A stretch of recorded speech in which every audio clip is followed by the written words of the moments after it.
Are you ready to take your business to the next level?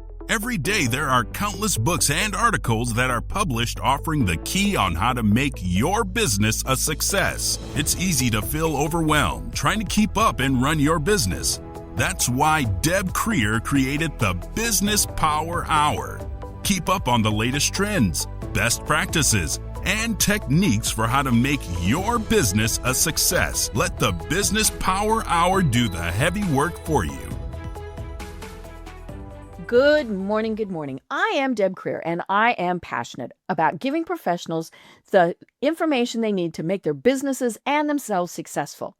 Today, we're going to be talking about what happens when it may or may not be time to sell your business. A lot of times we don't think about that, but it is something that happens, and maybe you're going to sell, maybe you're just going to close it down, but you need to do it in a way that makes sense. And so please join me in welcoming Bennett Lebowitz to our program today. Welcome, Bennett. How are you today?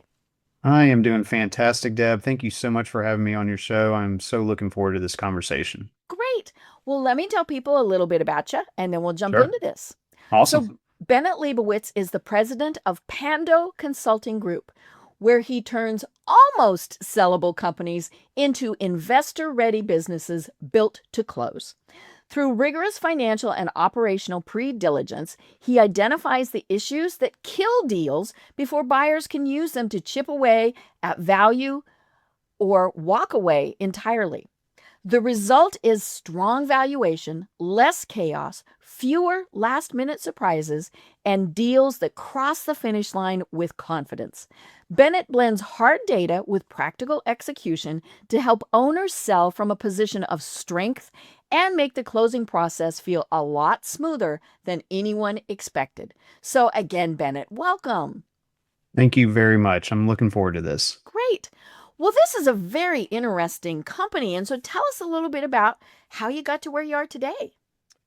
I would like to tell you it was a straight and narrow path to getting here, but it was all over the place. I guess I should start at the very beginning. I come from a family of entrepreneurs, Okay. probably 5 generations back. From what I heard, we had the first grocery store in a small town in Louisiana. Mhm. And on both sides of my family, we have an 80-year-old legacy company that we sold in New York on my dad's side last June.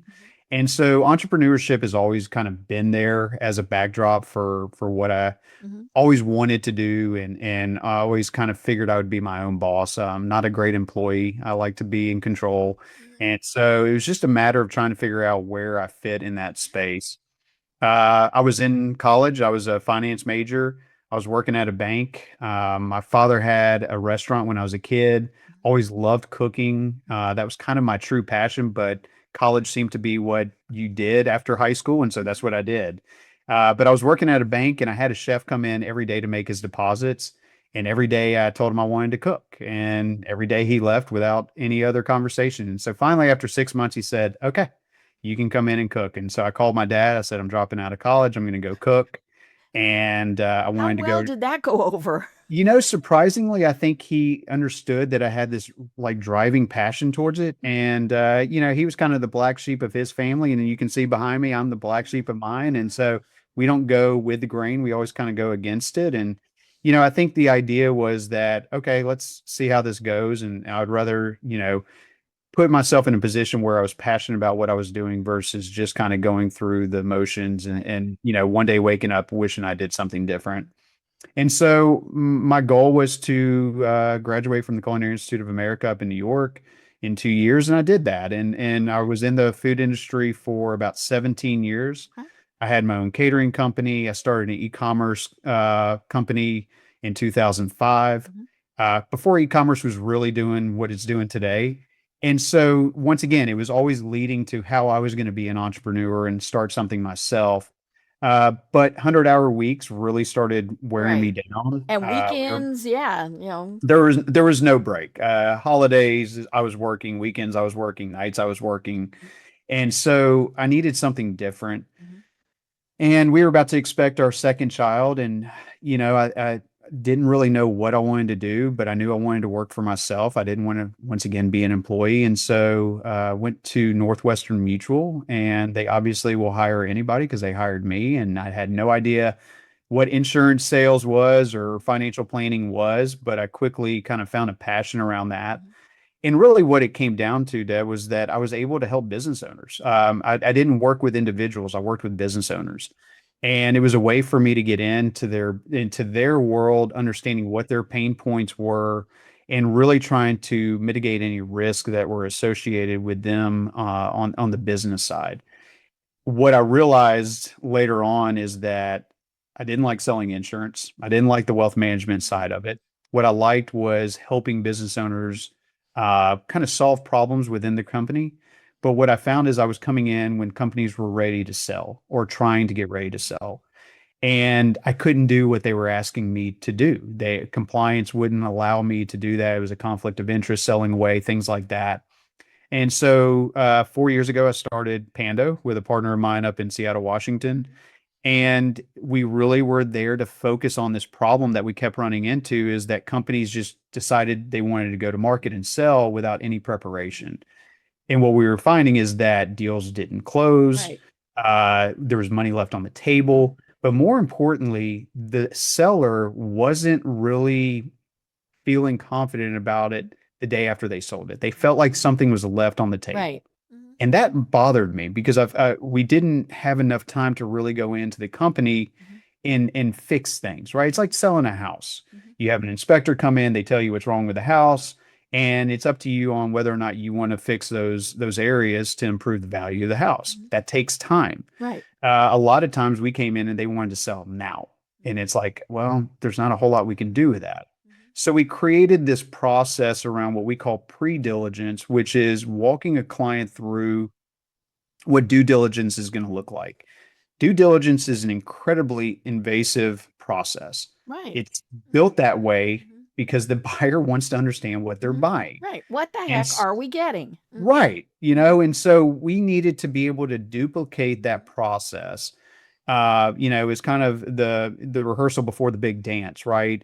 And so what we found is as we were looking at different areas of the business, the financial side was great from a valuation standpoint on paper, Mhm. and that helped on the LOI. Mhm. But it was due diligence on the operations that really dictated whether that was going to be a successful sale or not. Because those were the nuances that a buyer was looking at on whether or not they were going to be able to capture the ROI on that Mhm. investment. Right. And so we created this kind of quality of earnings, quality of operations process where we dig incredibly deep into a company to understand where the red flags are and where the opportunities are. And if we have enough time, we can help you fix those Right. areas. Mhm.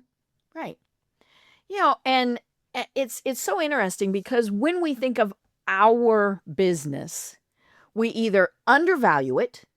Oh, nobody'd ever want to do that. Right. Or we overvalue it. And I think the problem comes in with the overvaluing. Oh, absolutely. And because, my business is worth $1 million and somebody offers 50,000. And now it's, probably somewhere in between-ish. I mean, those are pretty extremes. But, it's we don't know what our business is worth, even if we've been kind of keeping track, because there's so many other things that come into it that I think a lot of times we don't even think about. Yes. Well, I think the biggest one is, and the business is their additional child, Right. right? I was gonna say it's their I got baby. two kids, it's their Uh-huh. third child, Right. right? Hmm. And so two things on that. One, you poured your blood, sweat, and tears into this. And so you apply a value to that a buyer doesn't really care about. They're not caring about what you did in the past. They care about what it's going to do in the future. The other side is nobody wants their baby to be called ugly, Right. right?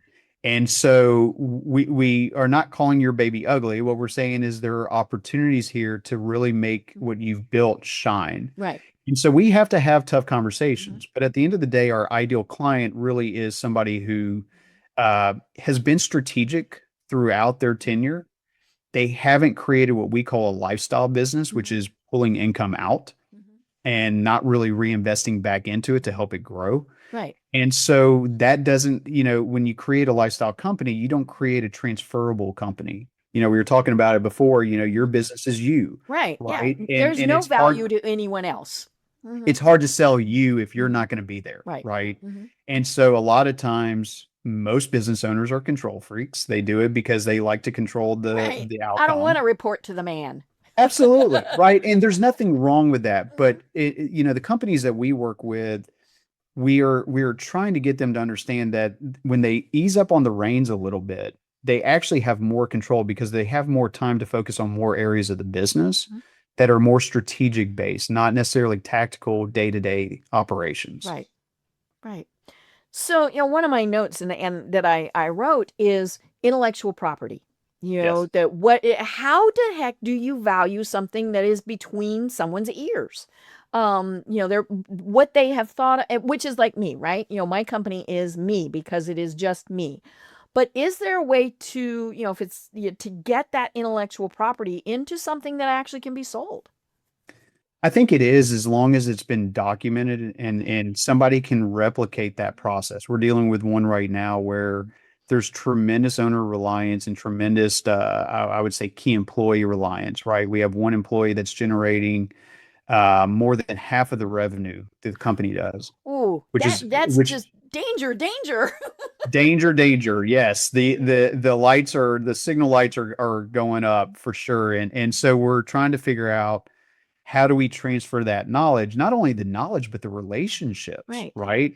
And so if she were to try to sell today, Mhm. there would be tremendous pushback from the buyer saying, well, we can't accept the value that we gave you in the LOI because we didn't realize that this one person Right. was driving half the revenue. Right. Now that has Mhm. come out in due Mhm. diligence Mhm.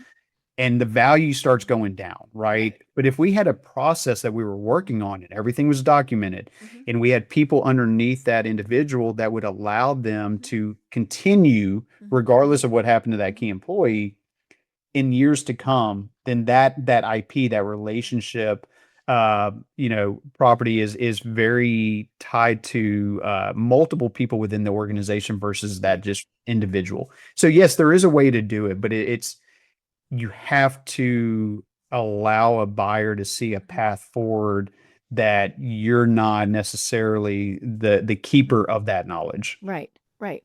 And as you said, a big part of it is that documentation. So say it's your key salesperson.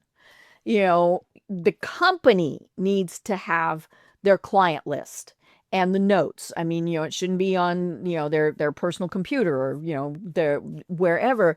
And they need all of that information because, I tend to operate on the hit by a bus theory. What if Yep. something happens? Or maybe it's good. Maybe they decide, hey, I'm going to go on vacation for 2 weeks. I mean, does it mean your business stops functioning for 2 weeks, or longer if that key person is not there? Many years ago, I did crisis consulting, and I went into a large company, a very large company, and reviewed their policies. What Mhm. happened and procedures. What happened if. And they were, I was actually just working with one division and it was a worldwide company. And many of them said, well, this division in wherever can handle it, this can do that. And one was the lawyers, right? And they very much said, it can easily be handled somewhere else. We have everything, it's, pretty standard. And, and then one of them went, well, there is that report that we have to file with the state. Now, it was a big insurance company. And I said, okay, can somebody else file that report? And they said, well, no, it's registered by person to do it. And I said, okay. And what happens if that report does not get filed? And they said, well, the company ceases operation. I said, okay, that's a critical function, because they really were saying, oh, we're not all that important. And I've talked about this before. One of the things that turned out with that big company, now this is long, this is 20-ish years ago. The mail room was actually one of the most critical functions because people paid their Premiums. premiums with sending in a check. Somebody had to get those checks and get them to the right place so then they could be deposited. Now the mailroom thought, oh, hey, this is pretty cool. I mean, I think they all asked for raises. But yeah, just thinking about things like how all of that works, And making sure that it's written down, because you never know when something could happen, or like I said, somebody goes on vacation. Yeah, we call those single points of failure, Yep. right? And those are things that we have to address. Right. And so part of our process is to highlight those areas to say we can't move any further before we address this and figure out a contingency plan around that so that ultimately, if God forbid something happened, and it's not always an individual, right? It's something, some Mm-hmm. process that took Right. place. A It's a piece of piece of equipment. equipment, Mm-hmm. right? Exactly. I mean, these are things that we have to identify. I had a client that they had a piece of equipment that was critical to their production. And every time a power surge would happen, it would shut this piece down. Oh. And so we had to create these different processes that would, outside of a generator that would be able to really make sure that this piece would continue. But then we also created a parts list, Mm-hmm.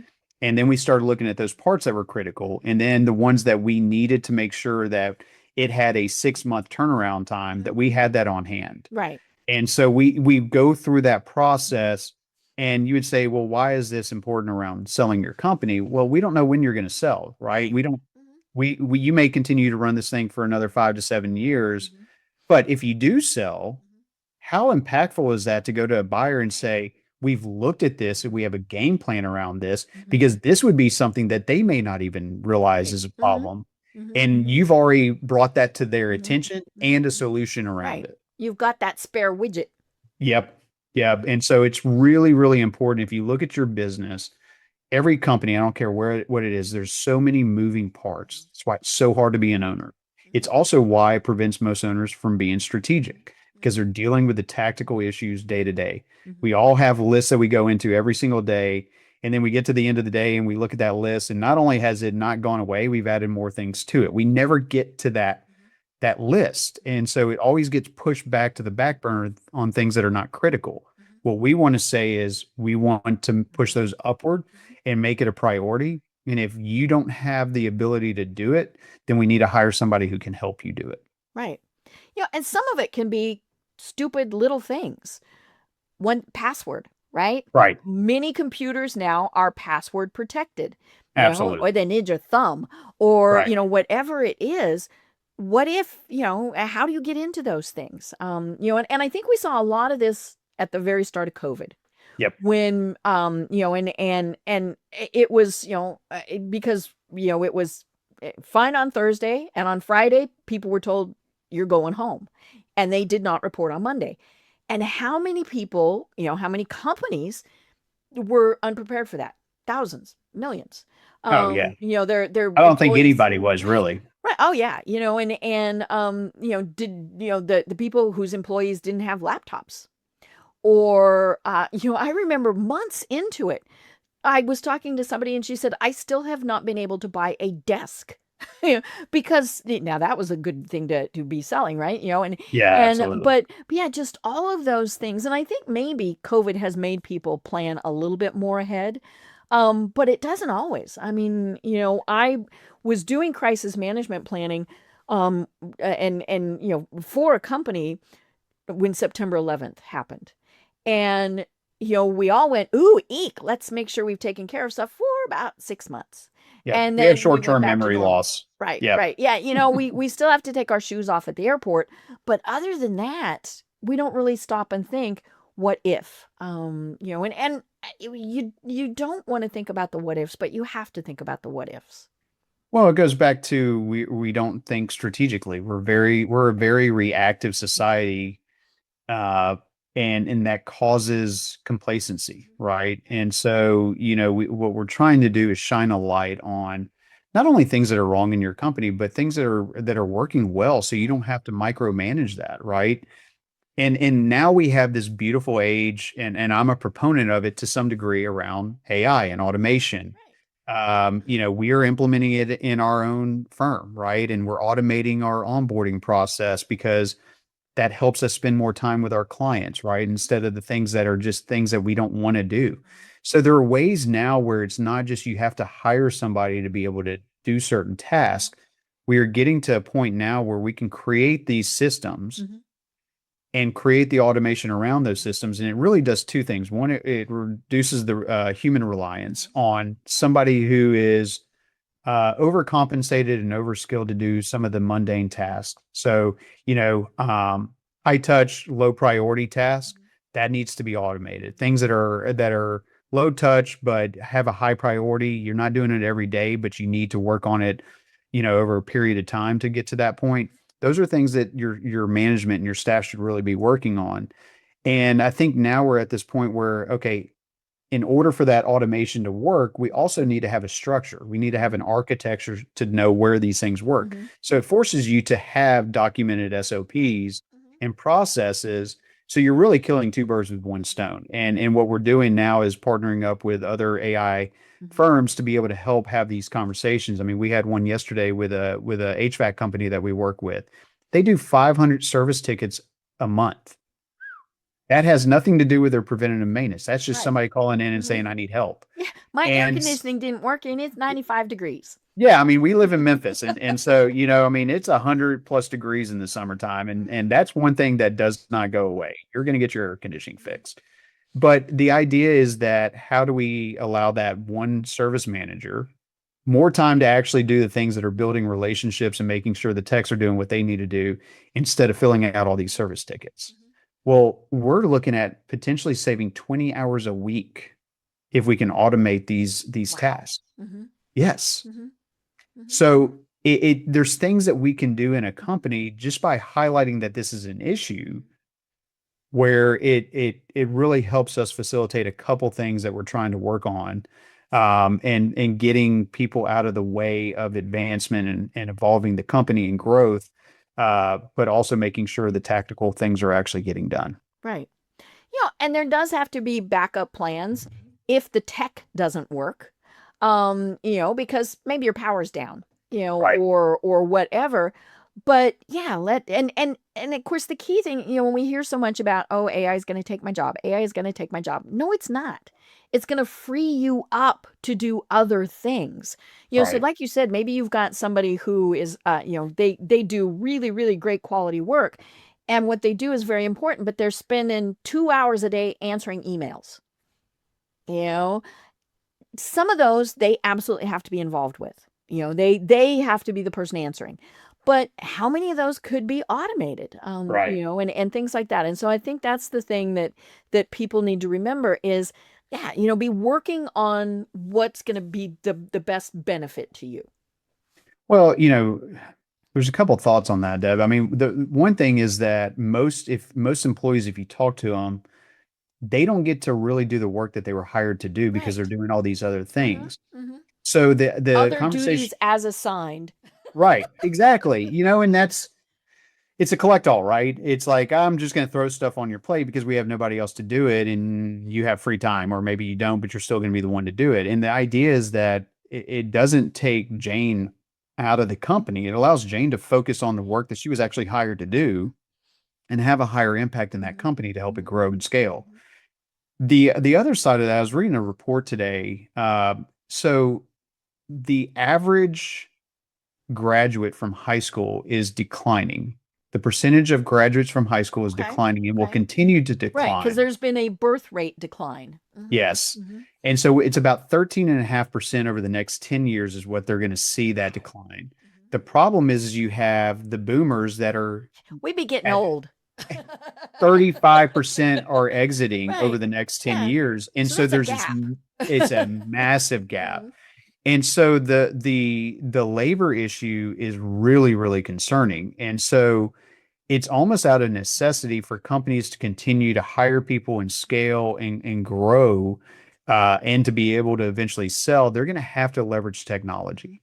And companies that are not looking at that because they're fearful it's going to take jobs, I think they're missing the point, right? They could have said the same thing about the internet. Computers. Right, exactly. They could have said the same thing about the assembly line. They could have said, I mean, this has been an ongoing issue from the beginning of time. As soon as there was a new advancement, it's like, oh, this is gonna hurt things. And it's like, well, no, we just figure it out, and we move with the technology instead of allowing it to take us over. So I think there's a couple narratives there that you can go down, but I think the reality is if you really dig in more than a surface level headline, you're going to see there's a bigger existential issue that we have to solve, Mhm. and a lot of it is around the trades. We've had the greatest enrollment last year in college that we've ever had. It was like Mhm. 20.5 million enrollments Mhm. last year. Mhm. But we have this huge gap in the trades, which Right. COVID also showed us Mhm. that, truck drivers and electricians and We HVAC still and got to have plumbing. somebody to fix our air conditioning. Right, right. And Mhm. so, Mhm. this company that has 500 service tickets, Mhm. well, that's just what they can get to, Mhm. right? And even Right. those are hard to get to. Mhm. They can't hire enough techs because there's not enough people going into those trades. Mhm. And these are incredibly Mhm. great paying jobs. Right. Oh yeah. Mhm. But it's the social stigma that, oh, Mhm. my son's a I'm a plumber. plumber. How do you Right. think of that at the same time? Yeah. Yeah, exactly. Mhm. And Mhm. what we're realizing, and it was interesting in the report, it's not that the individual, the student doesn't want to do it. It's the parents Right. that they are saying, no, you really need to go to college because of that social stigma. And I think we've got to change that. And I'm hoping it will over time. But, you know, these white collar positions are going to start getting diminished. I Right. mean, Meta just released Mhm. what they cut 10% of their workforce, 10% and maybe even more. Mhm. maybe even more. Mhm. So, Mhm. it's like, okay, my nephew's at University of Tennessee as an accounting and psychology major. And I'm like, well, accounting is going to be Mhm. that's going to be hard pressed. So what are Right. you going to do? Mhm. How are you going to do that? You're going to have to probably go work as a CFO or something else in the corporate world outside of just being an accountant, because I Mhm. think a lot of that's going to be Oh, taken that, over. yeah. I mean, AI is It already already doing a big is. chunk of that. Mhm. Yeah, it already is. And Mhm. so it's only going to get better. But Mhm. yeah, I think these are some of the areas that we look at and we're just saying, if we can't answer them for ourselves today, how are we Mhm. going to answer it when a buyer comes in and looks at our Mhm. company and asks these Right. questions? Right. And you mentioned the fact that is for an owner who founded this company, that it's their baby. This is hugely emotional to them. And so even though it might be something that they really, really want to do, they're ready to retire, they're ready to do whatever. How do you deal with all of the emotions that come with this? So, as we're getting involved with a client, we have a very vast strategic partnership. We are not the jack of all trades, and we understand there are very nuanced skill sets that we need to bring in Mhm. that we will do that. And so we work with behavioralists and we work with business coaches and really, wealth managers to have this understanding of like, well, what's going to happen the day after it sells. Right. 75% regret their decision to sell within 12 Hmm. months. Right. Yeah, because Staggering. unless they had something planned to do, Right. they're like, and especially an owner, right? They Yep. spent, no owner spends 40 hours a week. This No, is, no, no, no, no. and yeah, and so they've got a big chunk of time that, and so what do they do with that? Now, they might have had plans. That's great. But most of the time they don't. Well, I'll tell you a little story. So my dad he'll be 86. We Hmm. sold our family company back last June. Hmm. And 2 weeks before the deal was about to close, he started getting cold feet. Oh And we no. kind of saw it coming. There were some Hmm. conversations, and we were like, he's going to kill this thing. He's going to kill the deal. At Hmm. 85 years old, he was wondering like, what was that next Hmm. step? And so the idea was, what did he need to feel good about Okay. moving forward? Right. Right. Hmm. And really what it came down to was, what was his purpose? Because his Hmm. purpose has always Right. been, Hmm. I'm a business owner. He Hmm. liked the idea of people knowing he was a business owner, Hmm. and it gave him purpose. Hmm. Right. And Right. at It's his 85, identity. it is completely his identity. And we had to solve that problem. And so what we ended up doing is negotiating with the buyer Hmm. a 2-year position that Okay. allowed him to have Hmm. some hands-on, Hmm. and really be able to Hmm. facilitate that. Hmm. And thank God, because otherwise he would have probably killed the deal. Right. And we see that all the time. Sometimes it's seller's cold feet, Hmm. but the cold feet is not, I'm worried about selling the business. It's, I'm worried about what I'm going to do after. Right. And, we have to pay attention to that. That's not our role.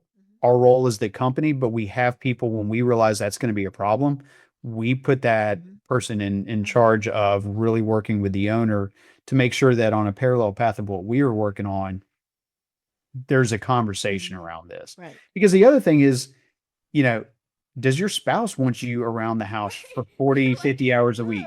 Right? They've had their own life for the last 30 years, right? And if you're just going to be wandering around the house asking what you're doing, that's going to be a problem for the marriage. But you can't travel for 40 hours a week. You can't fish for 40 hours a week. You can't hunt for 40 hours a week or play golf. So, what is going to give you purpose? What are you going to fill that time with? Mhm. And I think that's a really, really critical conversation. And we definitely address that as early on as we can. Right. Yeah, and the other thing that I'm guessing is kind of one of the big angst causing things are the people who my business is worth $1 million and oops, it's really not. Yeah. So, how do you delicately and tactfully, you know, and sometimes bluntly say, okay, here's the facts. Well, we just had that conversation this week, and it's a common one because there's always an inflated value that an owner is going to put it on their own company. It's the same thing with a house. No, Mhm. my house is worth this. No, they don't care about the details that you put in that fit your needs. It's my needs now. Mhm. And so what we do is, the quality of earnings is also tied to benchmarking. We are also normalizing the EBITDA to make sure that all the personal expenses and everything is kind of pulled out of the company. Right. But we are giving them an opinion of value of where it stands today. And what we tell them is this is today. Mhm. Tomorrow it could completely change. We Right. had companies that were selling in 2019 that looked very different after COVID. And then we had companies that were selling for ridiculous multiples during COVID Mhm. because interest rates were low, Mhm. cash was almost the same as Right. debt, and they were Mhm. offering ridiculous multiples that in 2023 you couldn't get anywhere near that. Mhm. So there's so many other external factors that are also there that the owner's not even thinking about. Maybe your industry was hot last year and now buyers are moving away from that and they're looking at a new industry. Mhm. And so those multiples get compressed. There's so many different conversations that we want to be able to have. Mhm. And that's why we look at the business from a buyer's perspective because it takes all the emotion out of it. It's Right. like, I Again, understand we're you not think saying you're your baby's ugly. Mhm. right. Yeah. We're not saying that you can't get this value. What we're saying is in the current state of your business, Mhm. you can't get this value. Mhm. Right. A buyer is going to tear you apart around this, this, this, and this, potentially preventing you from selling altogether. Forget the valuation. Mhm. And that was the conversation yesterday is the value was there, but I still told that individual, like, your company's not sellable. Mhm. Well, why not? Mhm. Well, you have tremendous owner reliance and you have key employee risk that can't at this stage cannot be Right. overlooked. A buyer is Right. going to walk Mhm. because they can't Mhm. replicate what you've Mhm. built. Mhm. Right. Yeah, and key employee is probably one of the biggest things because they might say, "Well, no, I liked working for Bob. Right. I don't want to work for you." Or, "Hey, I know I'm a key employee. You better pay me a lot more." All sorts of Absolutely. things like that. And that's definitely a big challenge. Well, and we set those conversations up. If we have a key employee that's going to stick around, we'll create a phantom stock Mhm. opportunity. We'll create some deferred compensation plans. We'll do some things that are going to help keep that sticky.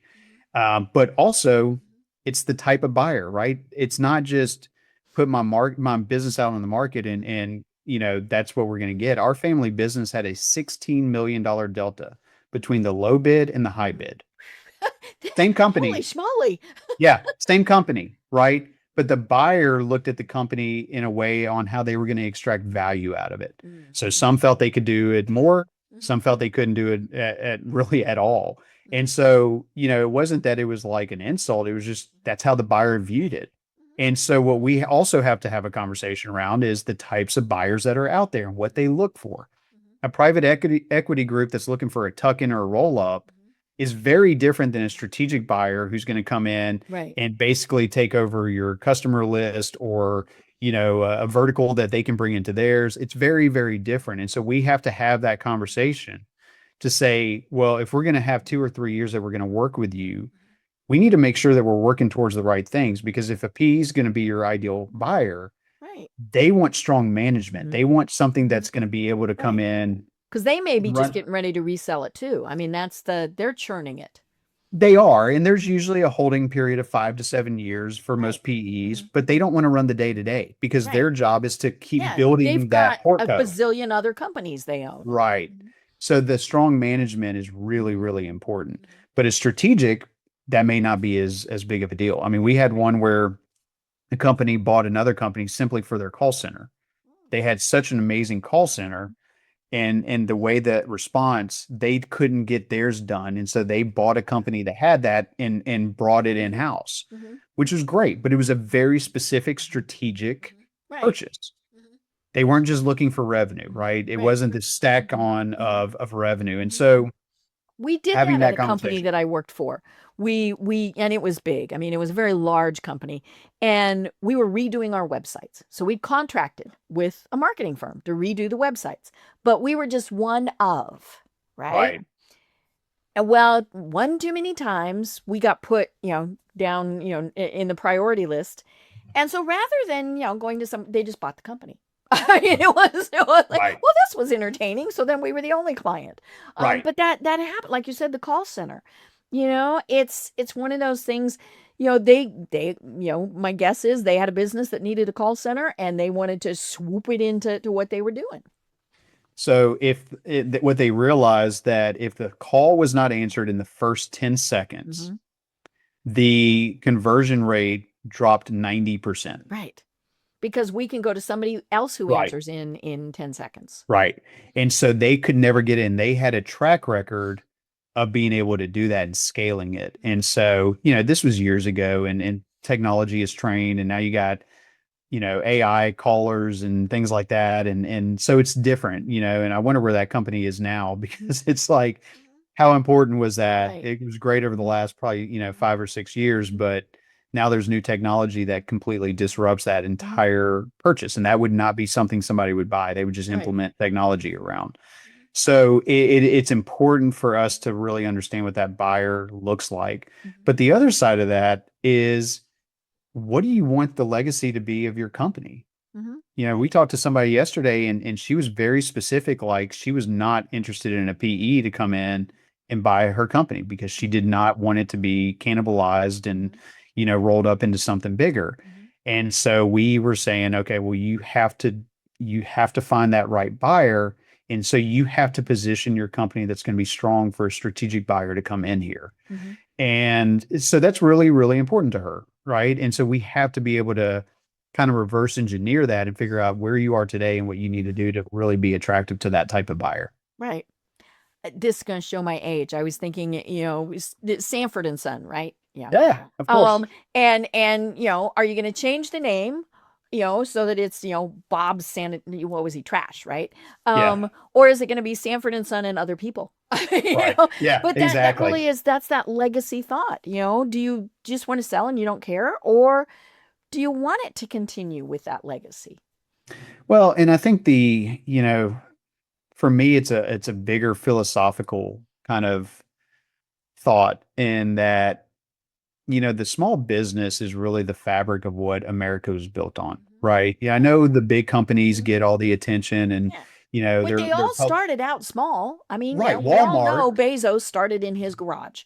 Right. And Walmart started Mhm. in Bentonville, Right. Arkansas. I mean, it's Mhm. not far from where we are. And we went there this past summer, and it was just amazing. The entire town is now built around this Yes. company. Oh, yeah. That And airport functions because of them. yes, Hmm. well, and then the daughters Hmm.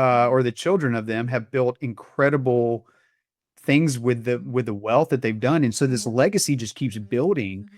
And if we don't have this opportunity to advance the legacy to the next generation, and it moves away from that community, there's a hole and that can't ever be Hmm. filled, really. If you look at Detroit, even today is still a shell of what it Hmm. was Right. in its glory days. Hmm. Because when those companies moved out, and then all those supporting companies Hmm. that were there because of those big companies being there, Hmm.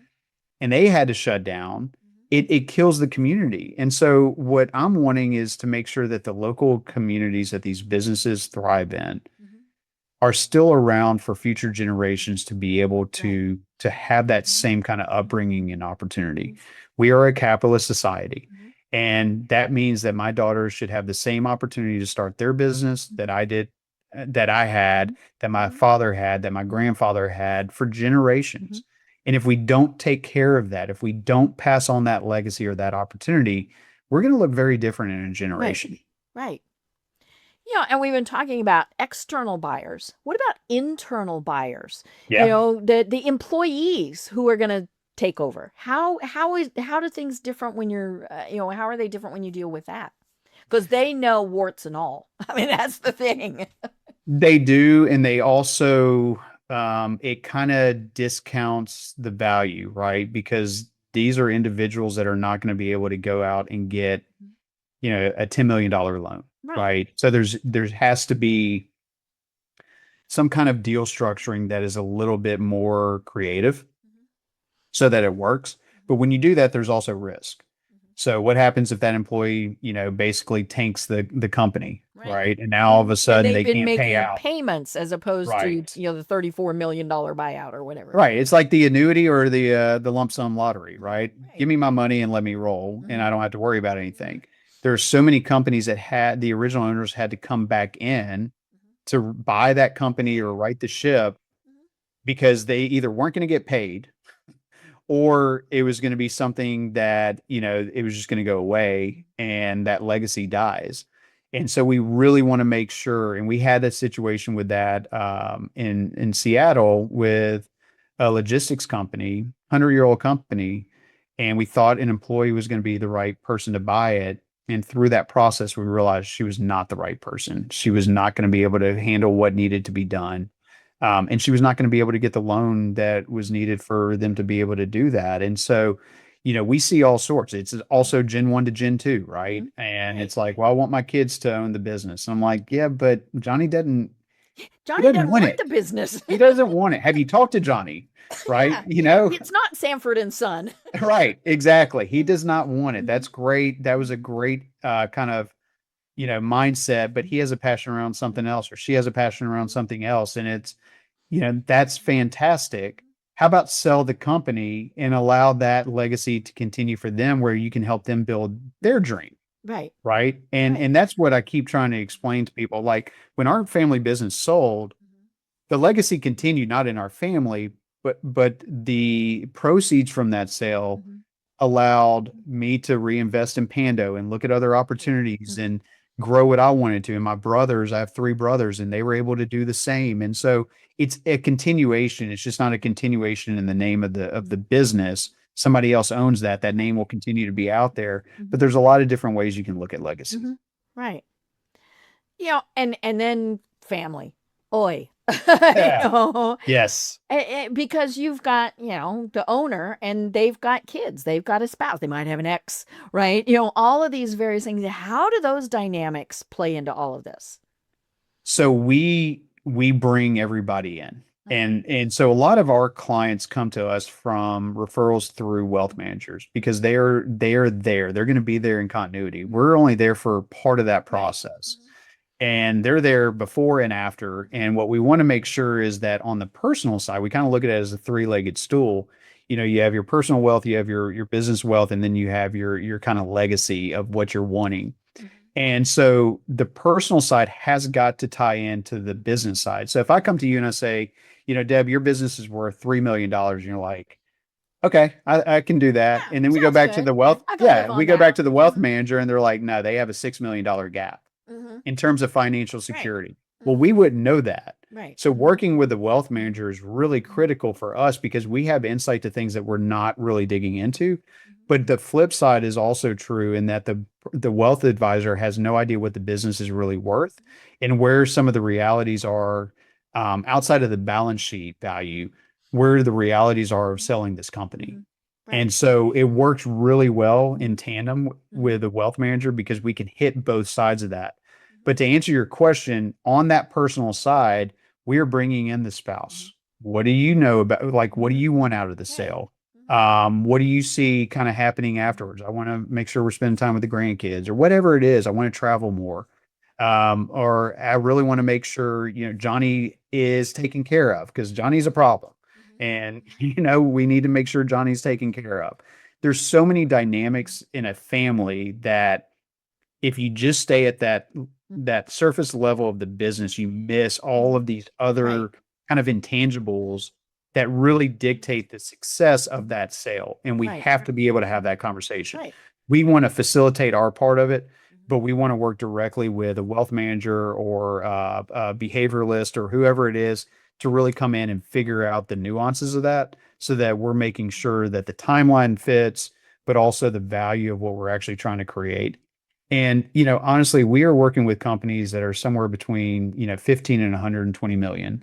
And so we're talking about true intergenerational wealth. Right. And, sometimes it's private foundations and, they want to make sure that they have a charity that they're giving to, the estate planning. They're going to have an estate tax. I mean, there's a lot of things that come in at a level of that Right. that we want to make sure that is at least a conversation piece. Right.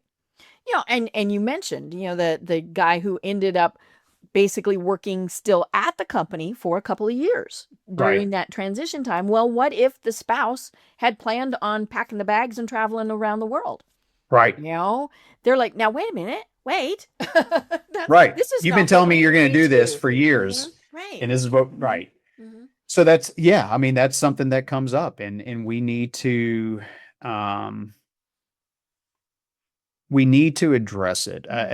We are huge proponents of not only communication, but transparent Right. communication, because if it's not transparent and it's not really digging into what is the problem, it's going to fester and it's going to come up at some point. Right. And we're not psychologists, but I've played a marriage therapist and a counselor in many, many lights. And so I'm not too afraid to have that conversation.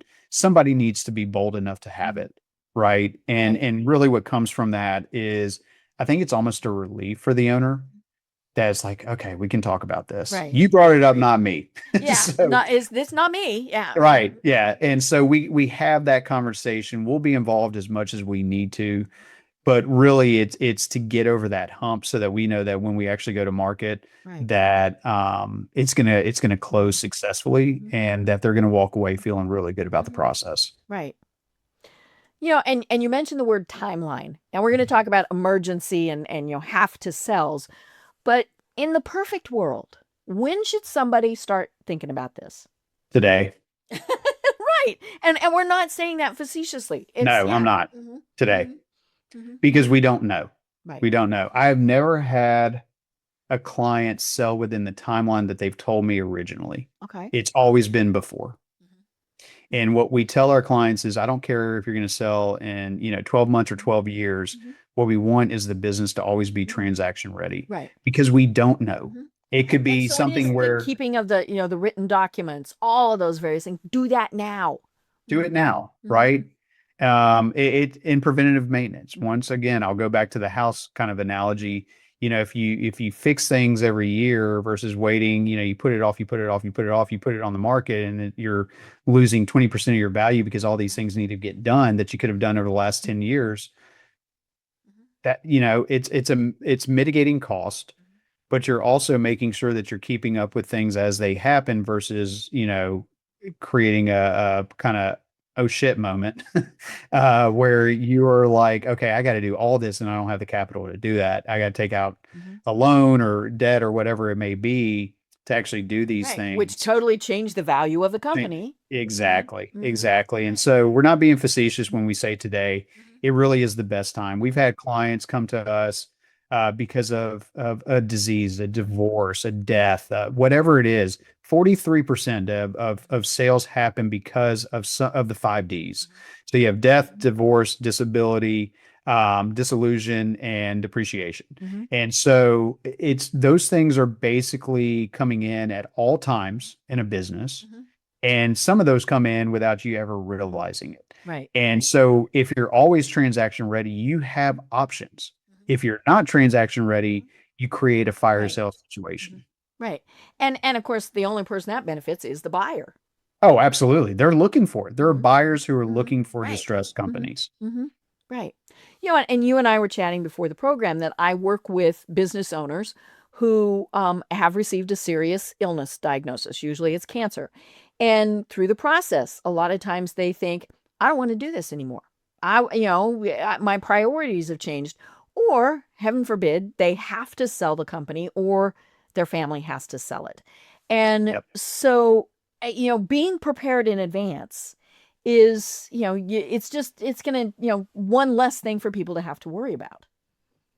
Yeah, absolutely. I mean, life is not linear. I kind of started out that with my path, and we have had, if you've lived enough life, you would know that things come out of nowhere and they can be completely disruptive. And so, what we want to be able to do is make sure that we control the controllables. My daughters laugh at me because they've heard that statement more times than they care, but it's true, right? It's like we put things off that we could so easily control, and we just need to be able to, really be able to kind of go in and say, uh, um, these are things that we can mitigate the risk around. So let's do that now, right? And some of it is financial risk mitigation. Some of it is just looking at operating procedures and putting things in place. Some of it is going back and looking at the operating agreement and does it fit where the company is today? We find so many operating agreements that haven't been looked at since it was organized, right? Uh-huh. And you're like, are you the same as you were 25 years? Right. Well, no, not at You all. started it with a partner. Are they even there? Right, exactly. Yeah. And so, governance is a huge deal when it comes to selling a company. And most business owners they don't have a buy-sell agreement in place, or they do, and it's not funded properly, right? These are things that we can really look at. And what triggers those events is something happens. Partner gets sick, a Right. partner dies, there's a divorce, whatever it is. Now all of a sudden these triggering events take place. And now they don't have a process that really supports that situation. And it's like, well, let's look at that. We need to shore this up. And so, when you start a company, you try to get an operating agreement done for as cheap as possible. Why? Because you haven't created any revenue yet, Right. Yeah. and you don't have anything at risk. But if you haven't gone back and looked at it in 20 years, and now all of a sudden you're a $20 million company, that's a problem. Right. That's a problem. And it's also something that can so easily be fixed. So these are the things that we're always looking at. Right. So are there things that you see that are always, we kind of talked about a couple of them, the red flags, the things that are really going to cause a problem that many times people have never even thought of? Yes, absolutely. I mean, I think the owner reliance issue is a massive one. Right. If Because Bob is most not there, is there any company to sell? right. Or Bob is driving 100% of the revenue. Right. Right. And that's a problem because he has the relationships and he doesn't want to pass that relationship off to an employee who could poach it and go somewhere else. We hear that all the time. Well, I built that relationship. He knows Sue, and Sue's only going to work with him. Right. Have you asked Sue? Have you said, hey, Sue, I want to make sure I'm taking care of you for generations to come? And we have put together a succession plan as part of our process. So everybody's so afraid of that. Right. Yeah. Everybody's so afraid of that they don't want to let somebody know that they're even thinking about not being there. And it's like, they think, well, they're going to take their business elsewhere.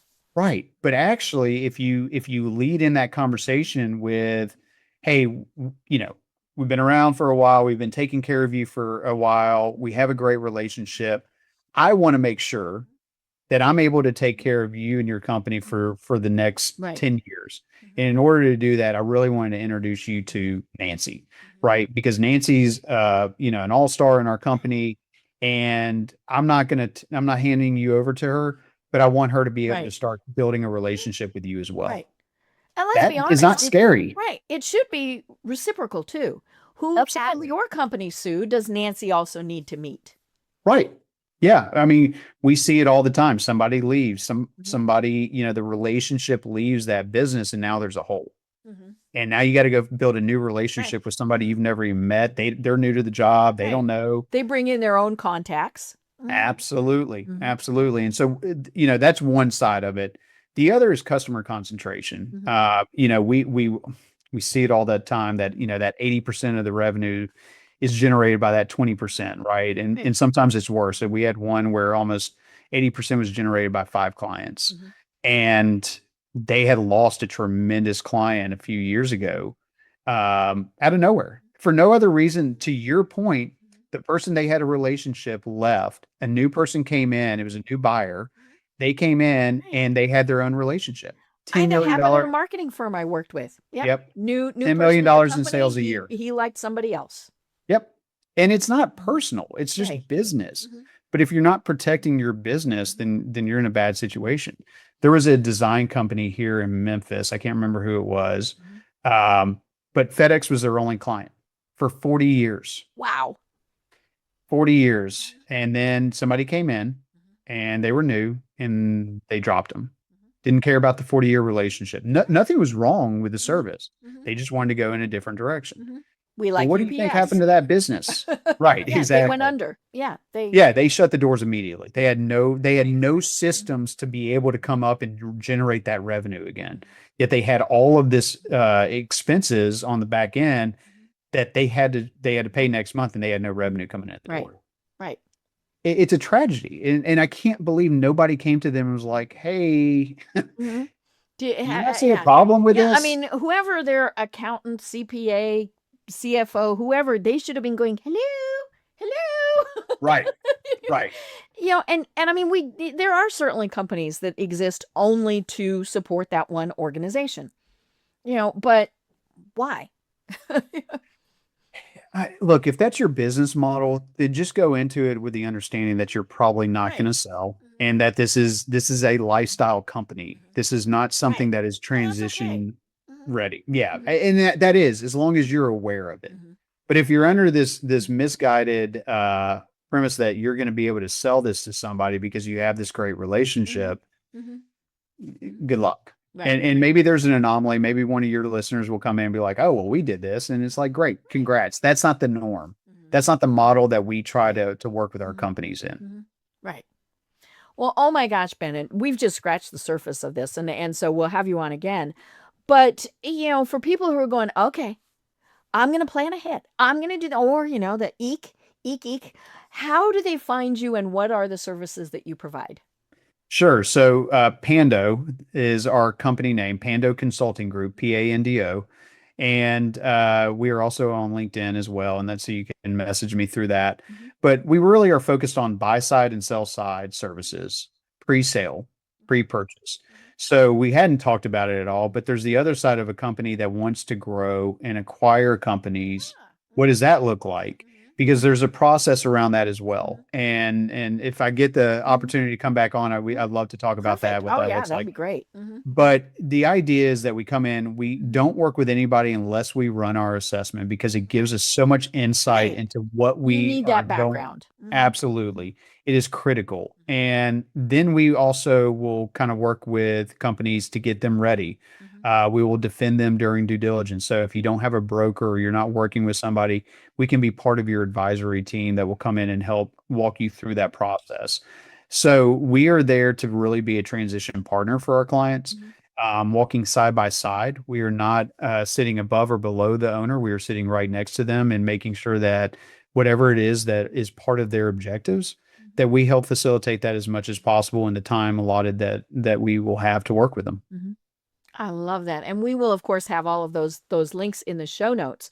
But, as I said, we'll have you on again because this is such a great topic of discussion. And I think so many people are thinking about it. Yeah. And so we need to make sure that we cover this. But until then, do you have any final thoughts that you want to leave everyone with? I think to acknowledge our mortality and realizing that we are not going to be in business forever and to have a plan around that, good business planning is just it's good planning around exiting your company. And because we don't know what tomorrow is going to bring, this is your baby. You have poured your blood, sweat, and tears into this company. Do what you need to do because nobody else is going to do it for you to make sure that that company is ready for that next phase of existence. And whether it's us or somebody else, find somebody who can have that conversation with you and help guide you through what that's going to look like. And because, the educational part of what we do is as important as the facilitation. And so just reach out to somebody, whether it's a wealth manager or reach out to us, CPA, somebody who's going to be able to help you have these conversations is really critical. Great. I love it. I love it. And you've got lots of great resources on your website. And so I encourage folks to check those out. I've been having so much fun talking with Bennett Lebowitz of Pando Consulting Group. I said that way too fast. Bennett Lebowitz of Pando Consulting Group. And until next time, everyone have a great day. Tune in for our next program for even more trends, best practices, and techniques for how to make your business a success. The Business Power Hour, hosted by Deb Creer, is proud to be part of the C-Suite Network.